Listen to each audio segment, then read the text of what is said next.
Guys, pag-usapan lang natin yung mga magandang katangian ng isang road leader. Guys, paalala lang po hindi po tayo professional at saka yung ating basihan lang ay yung knowledge natin at saka yung mga experience. Ito guys, yung mga katangian ng mga leaders na nakikita natin maganda man o hindi maganda sa inyong pananaw o paningin. Sila guys bilang mga leaders na tinalaga ng bawat company o saan man, may mga sinusundan po guys yan, mga guidelines o policy na yun din po nila ang pinatutupad nila kung saan po sila nagiging leader. Either man yan sa private, di ba?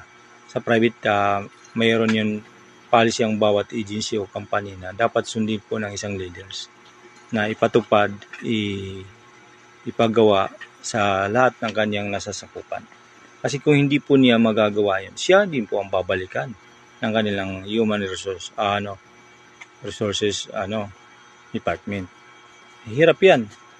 Hirap yung balansin talaga bilang leaders na hindi niya maipatupad din mga polisiya o policy sa lahat ng kanyang subordinate. Lalo na kung yung na yun ay mahigpit o maano yung policy. Yan pa natin yan guys. Huwag po natin basta-basta